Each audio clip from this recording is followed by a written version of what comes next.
So how did I get into raw foods? How did I come into this 80-10-10 lifestyle?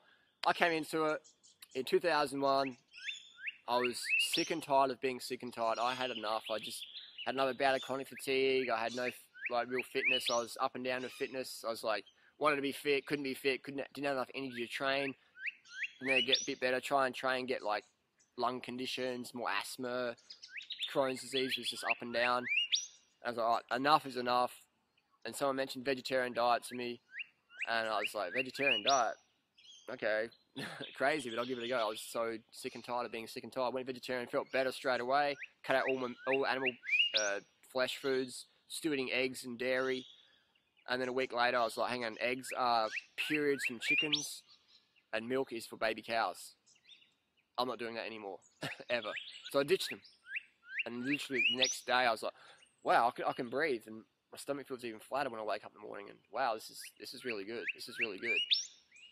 And then I just went on the Dr. McDougall style program. I was living on rice, literally living on rice, soy sauce, oatmeal, and some soy milk in the morning with a bit of cinnamon and a bit of sugar on there.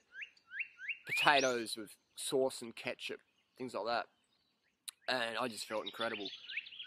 My acne went away, my Crohn's disease went away, my asthma went away, my chronic fatigue went away, my depression went away, things like that. Just see you later. And my performance, my fitness level, I can chart it, man. I can chart it. In 2001, I went vegan, and my fitness was like this. I went vegan, high carb, low fat. It just went like that, and it's just continually going like that. And at age 34 now, 10 years later, I'm the fittest in my life. Judging by my times in running from the mile to the marathon, set personal bests all year in 2011. Cycling, fastest climbing ever. My biggest day on the bike is 515 kilometers. And when I was eating meat, biggest day on the bike was 257 kilometers. So I've doubled my endurance, doubled my stamina, which is unheard of without drugs. Unheard of.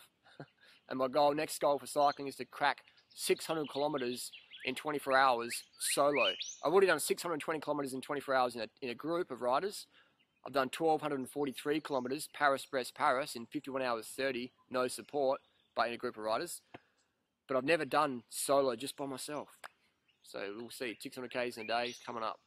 Anyway, so how I got into raw food, so I did the McDougall program, worked great, fantastic. And then I picked up a book one day called Raw Life. I was in a bookshop, I had a voucher, and I didn't know what to get. And I was like, raw foods, yeah, I mean, that's cool. I'm eating fruit for breakfast now. I've read Fit for Life and eating fruit for breakfast. Yeah, I feel good on that. So I picked up Paul Neeson's book, Raw Life, and I'm like, hang on, what's this dude saying? Rice is bad, beans are bad, 100% raw. Wow, that's interesting. So I read the book, got the book, and I like Paul's style. Paul's a pretty cool guy. Give him a bit of crap on the internet, but he's a pretty chill guy. And so reading the book, fantastic. Did the raw food thing for a bit. Felt like even better because I started eating more fruit then. But I wasn't eating enough fruit because in the book Paul says, you know, you want to, a breath air is a possibility. Man doesn't need food. He quoted Hilton Hotem as man's highest consciousness. I think, wow, we don't need to eat. And I sort of believe that for a bit because I respected what Paul Neeson said for how he's an author. Maybe he knows what he's on about. And when it comes to breath air, man, that ain't ever happening. Ever. That's like trying to throw this MacBook all the way to Los Angeles. I'm going to pick it up and I'm just going to throw it in LA, Santa Monica Beach. Boom, there it is. Never going to fucking happen, but people will tell you it can probably happen. So, got on the raw foods, read Paul Neeson's book. Good book, fun book, but it didn't give me any caloric sufficiency knowledge there. I didn't know how to get enough fuel because I was eating like 5 bananas for breakfast or 5 bananas for lunch at work. And everyone around me is going, "You're eating 5 bananas for lunch, Harley? I think you've got a fucking problem." And I was like, "Oh, really? Like, is that too many bananas? Oh, maybe." And so I was just fading. I was flailing. And then I'd go out training with the guys or racing, and I'd be good for the first 20 minutes, half an hour, and then I'd just be like, "Oh." And they're like, "Wow, mate, raw food diet's working for you." Not. And so I just go back to McDougall program, and I just had fruit for lunch and fruit for breakfast, and then rice and potatoes for dinner. Did that for years, and it worked fantastically. And then I was like, "No, I want to do raw food," because I had a glimpse of feeling just a little bit better, and I'm like, I want to go back there. And then I was like, okay, I'll eat raw food, nut desserts and stuff like that. So I was eating a lot of cashews and macadamias and almonds. And then I got Dave Wolf's book, and he said, limit the fruit, man. Don't eat bananas and dates because they're hybrid.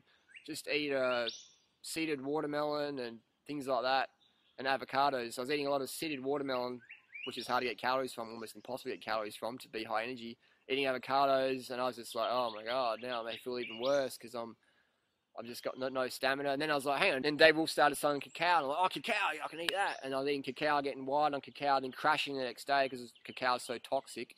It's full of theobromine, neurotoxin, classified biologically. Look it up, cacao neurotoxin.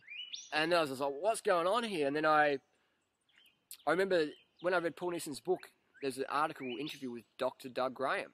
And I looked at this dude and thought, wow, that dude's really fit, and what he says makes sense. And so I started eating more fruit. Everyone told me I was eating too much fruit, and then I read Dave Wolf's book. I'm like, yeah, okay.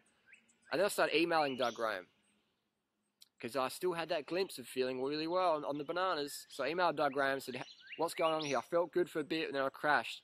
And he's like, what are you eating? And I'm like, I'm eating this. And he goes, that's too much fat, not enough carbs, not enough calories. And I'm like, oh, I don't count calories. I don't have a weight problem. He's going, you got an energy problem, man. You don't have enough stamina to go as hard as you want to go when you want to go hard. And I'm like, yeah, that's right. So he said, you need to eat X, Y, Z amount of carbs per day. And I'm like, man, I don't count calories. And he's like, great, you don't have to count calories, just don't expect good energy levels. And I was like, yeah, whatever, mate. And I was a bit cocky with him back then, and I just sort of thought, yeah, whatever. And I just sort of would just yo-yo, you know, fruit, rice, got the fat down. Still felt amazing, felt better than the high-fat raw, obviously, everyone does. But then I was still like, oh man, this Doug Graham dude's pissing me off because I know he's fucking right, and I really need to learn how to put enough fuel in the tank. So I bought his book, Nutrition Athletic Performance, and I was like, yeah, awesome. And then I went to Health and Fitness Week in 2006, and I was like, holy shit, you guys eat a lot of fucking fruit. And Doug's like, we don't eat a lot of fruit, we eat enough fruit. And I was like, oh, enough, a lot. Oh yeah, enough. You need enough. You need enough. You need enough sleep. You need enough water. You need enough fruit. You need enough carbohydrates. So then I just got into it. And I just went from there. And I was still eating a bit of raw gourmet occasionally. And in hindsight, it would have been 1,000 times better off going back to rice and beans and potatoes and then getting back on the fruit when it was available or when I could get it. Versus going fruit down to nuts. I could have gone fruit to potatoes to rice. Still high carb, low fat. But I was going fruit to nuts. Driving myself nuts. Too much fat in the blood. Not enough glycogen. Performance was just like blah, blah, blah, blah, blah. I could have just gone fruit to potatoes and still had the glycogen going on, high carb, low fat, clean blood, versus getting my blood all goopy and fatted out from the excess nuts and oil. I didn't know about that. I was just like, raw is law, and I think raw is 100% the best. But what's best is getting enough carbohydrate calories, be it bananas or potatoes. Hope that makes sense. Don't focus on 100% raw, focus on 100% getting enough carbohydrate calories, with fruit being the preference, potatoes being second preference, versus going to nuts just to stay raw. Unhealthy, bad for your health. Potatoes are good, man. Don't fry them in oil. Don't add animal bits to them. Just have them steamed or baked with a little bit of condiment. Fantastic. And then in 2006, I was doing that, feeling better on the fruit. And then in 2008, I went up another level. And I'm like, all right, I'm going to get even fucking more hardcore with this. I'm going to read sports nutrition journals. I'm going to talk to Tour de France team riders and doctors. How many grams of carbs are they eating a day? And I'm like, I'm going to eat like that. And I just increased my fruit intake from a lot, enough, to extra. And boom, went up another level. So I'm just constantly climbing levels, getting new insights, powerful insights I can share with myself and other people. In the last 10 years as a vegan and into raw foods, I've experimented extensively. I've always kept it vegan, except for maybe honey back in the day, but always vegan, no eggs, dairy, whatever. I'll leave those experiments to my friends, watch them go, whoa, that's fucking crazy. So what have I learned in those last 10 years? What can you learn from my experiences? What can you learn in the next 60 seconds that took me 10 years to learn? How cool is that? You can learn in the next 60 seconds what took me 10 years to learn. This is what you're going to learn. This is what I've learned. Fruit is the ultimate. Sweet fruit, bananas, and dates. If you get enough calories from them, you can eat any fruit you want, watermelon, oranges, bananas, and dates, but you have to get enough calories from them. Like my friend Mike Arnstein, he can eat way more than me. I can't eat enough watermelon or oranges or papaya to get enough calories. I need bananas and dates to get my calories. So I've learned that you got to get enough calories from your favourite fruits. Fruit is the best. It's the ultimate. Bananas and dates. Killer. Lightweight, high calorie, high carbohydrate, low fat plant foods. That's what I've learned. I've learned that you're better off going off raw foods onto potatoes, vegan carbohydrate dishes than going onto raw food desserts like heaps of cashews or macadamia nuts, high fat, carbohydrate deficient raw food vegan meals. You're better off on a high carb cooked vegan program than a low carb, carb insufficient, 100% raw vegan program. High carb is better, low carbs, fuck. I've learned it doesn't matter how well you eat, you need to go to bed early. You need to get early nights consistently. Because if you get late nights, you're going to fuck up your health. Doesn't matter how good you eat. I've learned that you need to drink enough water every day so your urine is always clear and you're peeing at least a few times a night. That's what I've learned. I've learned that all the superfood stuff is absolute rubbish, and now recently we've got the Adia Clarity recall. They're recalling it because it's toxic, poisonous. Hello, we were saying that for fucking ages, man.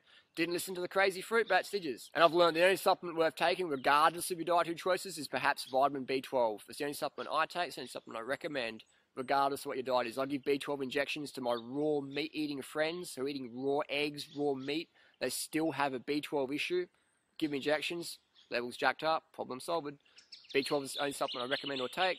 The rest of it's just... Second biggest problem is social disapproval. People say, you ain't like a monkey, you ain't like a monkey, huh? That's all that fruit's gonna make you fat, or you don't get enough calories from fruit, like, you can kick my ass in the bike, but fruit's not healthy. All this stuff like that. So social disapproval, a lot of people can't deal with it. Personally, I don't give a fuck, man. I follow my heart, I follow health, I follow having fun. I don't give a fuck about the status quo, jealous fuckers, haters, drinking haterade, slipping on haterade, whatever. I don't really give a fuck about that anymore. I used to 10 years ago.